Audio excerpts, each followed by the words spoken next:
बालेन काठमाडौँको मेयर हुँदा गर्न नसकेको कार्य अहिले देशको प्रधानमन्त्री भएर पुरै पावरको साथ गरिरहेका छन्। यस हामी कुरा गर्दैछौँ सुकुम्बासी बस्ती हटाऊ अभियानको बारेमा। 2083 वैशाख 12 गते शनिबारको बिहान सरकार पुरै सुरक्षाको साथ डोजर लिएर थापाथलीको सुकुम्बासी बस्तीमा जान्छन्। पहिला नै वार्निङ दिएर बस्ती खाली गर्न अनुरोध गरेकोले घटनास्थलमा त्यति विवाद हुँदैन, तर पनि प्रशासनले राष्ट्रिय सुकुम्बासी अध्यक्ष र महासचिवलाई पक्राउ गरेर आफ्नो काम सुरु गर्छ। अहिलेसम्म सरकारले सफलतापूर्वक थापाथलीको सुकुम्बासी बस्ती पूर्ण रूपमा हटाएको अवस्था छ भने महानगर र नजिकको जिल्लाहरूको सुकुम्बासी बस्ती खाली गर्ने कार्य जारी छ। अब यो सबै भनिरहँदा हामीले त्यो इन्सोलेन्ट होमले सुकुम्बासी परिवारको दुःख बिर्सनु हुँदैन। उहाँहरू यो बस्तीमा आफ्नो रहरे बसेका थिएन। यसको कारण विगतका सरकारहरू हो जो सुकुम्बासीको नाममा राजनीति गरेर सत्तामा पुगेका थिए। यो करोडौँको अपार्टमेन्टलाई हेर्नुहोस्। यसलाई 2068 सालमा बाबुराम भट्टराईको सरकारले सुकुम्बासीको लागि बनाएको थियो, तर यति समय बित्दा पनि सुकुम्बासी त्यसमा किन स्थापित हुन सकेनन्? यसको उत्तर हो हाम्रो नेताहरूको डटी पोलिटिक्स। यो अपार्टमेन्टको कहानी के छ त्यो हामी अगाडि भिडियोमा हेर्नेछौँ। अब हेर्नुहोस्, सुकुम्बासीको समस्या अहिलेको छैन, यो दशकौंको समस्या छ। तर आखिर सुकुम्बासी हो के? यिनीहरू नदी खोला किनारमा कसरी बस्न बाध्य भए र कसरी सुकुम्बासीको नाममा दशकौंदेखि सुकुम्बासीको राज यो बस्तीमा चल्दै थियो? अनि अहिलेको बालेन सरकारको यो पाइला कतिको जायज छ? मन्त्रीलाई भोट दिएर गल्ती गर्नु 100% गल्ती। सुकुम्बासीलाई यस्तो गरे उस्तो गरे भनेर भ्रम छरेछन् नि, यो केही पनि सत्य होइन कि। ए घर किनबेच पनि हुन्थ्यो। किनबेच पनि हुन्छ। महँगोमा कतिमा किनबेच भयो यहाँ त मैले सुने अनुसार त 40-50 लाखमै किनबेच हुनु भइरहेछ। सुकुम्बासी भनेको यस्ता परिवारहरू जसको नेपालमा आफ्नो कतै पनि जग्गा छैन, घर किन्न वा भाडामा लिन कुनै इन्कम सोर्स अथवा कुनै पारिवारिक सहयोग छैन। प्राय जस्ता व्यक्ति वा परिवारहरू नेचुरल डिजास्टर यानी बाढी पहिरोको शिकार हुन्छन्। हो नेपालको कन्टेक्स्टमा सरकारले सुकुम्बासीको डेफिनेसन यस्तो दिएको छ। यसको साथै तपाईले एउटा अझै शब्द सुन्नु भएको होला, हुकुमबासी। अब यसको मतलब सिम्पली जस्ता व्यक्ति वा परिवारहरू जुन नेताहरूको सहयोगले अथवा जबरजस्ती सार्वजनिक जग्गा कब्जा गरेर बसोबास गर्छन् अथवा व्यवसायको लागि प्रयोग गर्छन्। तपाईँ भाडामा बस्नु भएको? भाडामा। तपाईँ सुकुम्बासी त होइन? होइन। सुकुम्बासी बस्ती भाडामा बस्ने मान्छे? भाडामा बस्छ। यस्तालाई आम भाषामा नक्ली सुकुम्बासी भनिन्छ र यी बस्तीहरूमा असली सुकुम्बासी भन्दा बढी हुकुमबासी बन्छन्। बागमती र विष्णुमती जस्ता धेरै नदी खोला किनार नजिक यति ठुला बस्तीहरू कसरी बन्यो? 1970 को दशक अघि बागमती र विष्णुमती नदी किनारहरू प्राय हरियाली र धार्मिक स्थलहरू थिए। काठमाडौँ शहर आधुनिकीकरण हुन थालेपछि पहाडका गरिब मजदुरहरू कामको लागि शहरमा सरेका थिए। भाडा तिर्न नसक्ने भएकोले तिनीहरू नदी किनार नजिक रहेको नुमान्स ल्यान्डमा आफ्नो झोपडीहरू बनाए। यी व्यक्तिहरू यस्ता ठाउँका छनौट गरे जो सार्वजनिक होस् र त्यो ठाउँको आवश्यकता कसैलाई नहोस्, र यसरी थापाथली जस्ता बस्तीहरू सुरु भएका थिए। अब सुकुम्बासीको जनसङ्ख्यामा सबैभन्दा ठुलो वृद्धि नेपालको सिभिल वारको समयमा भएको थियो। माओवादी र राज्य बीचको लडाईँबाट बाँच्न हजारौं गाउँलेहरू ग्रामीण इलाकाबाट भागे। उनीहरूले काठमाडौँ जस्तो ठाउँलाई एउटा सुरक्षित वासस्थानको रूपमा लिन थाले। ग्रामीण क्षेत्रबाट आएको हजारौं जनसङ्ख्यालाई शहरले सम्हाल्न नसकेपछि उनीहरू बाध्य भएर खाली रहेको नदी किनारलाई आफ्नो वासस्थान बनाए या भनौँ कब्जा गरे। अब त्यही समयदेखि नेताहरूले यसलाई भोट ब्याङ्कको रूपमा प्रयोग गर्न सुरु गरे। हरेक चुनाव अघि सुकुम्बासीलाई लाल पूर्जा दिलाउँछु भनेर यस्ता बाचाहरू गरेर भोट लिएर सत्तामा पुग्थे र यही खेल वर्षौंसम्म चल्दै आयो। अब यहाँ तपाईको मनमा एउटा प्रश्न आवश्यक उठेको होला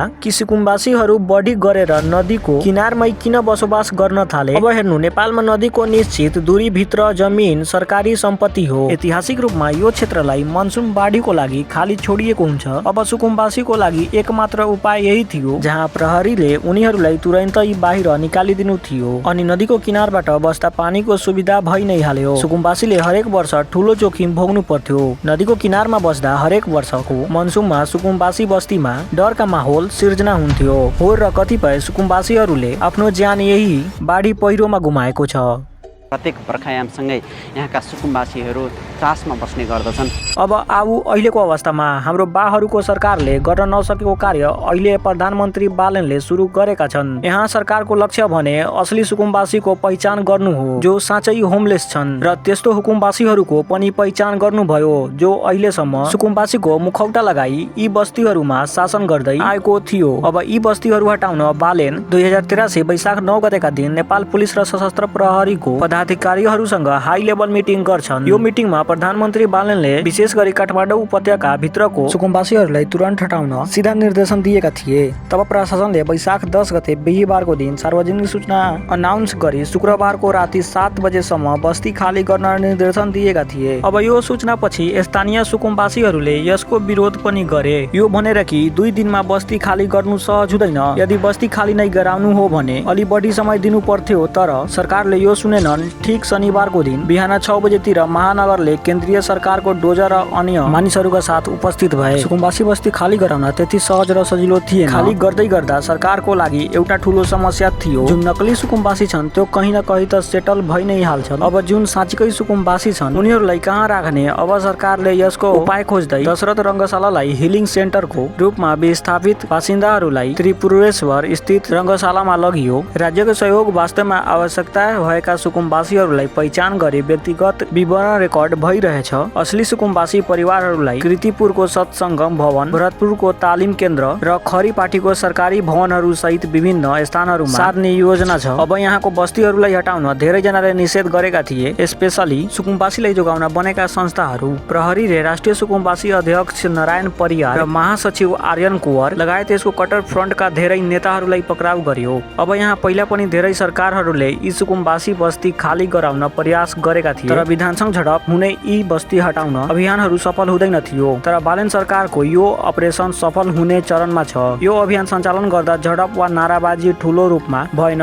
यसको कारण थियो सरकारले बिहीबारको दिनै बस्ती खाली गर्न अनुरोध गरेको थियो। त्यसको फलस्वरूप धेरैले आफ्नो घरहरू खाली गरे। अब सुकुम्बासीहरू आफ्नो वर्षौको घर भत्केको देख्दा दुखी हुन त स्वाभाविक नै थियो, तर समयले परिवर्तन मागेको थियो। अब एकछिन हामी हेरौँ बालेन सरकारले यो बस्तीहरू खाली गराएपछि यसको फाइदा के हुन्छ। नम्बर 1, शहरी तथा वातावरणीय पुनर्स्थापना। यी क्षेत्रहरू सफा गर्दा उचित नदी किनारका सडकहरू र हरियो कोरिडोर निर्माण गर्न अनुमति दिन्छ। यसले शहरका मुख्य क्षेत्रहरूमा ट्राफिक जाम कम गर्छ।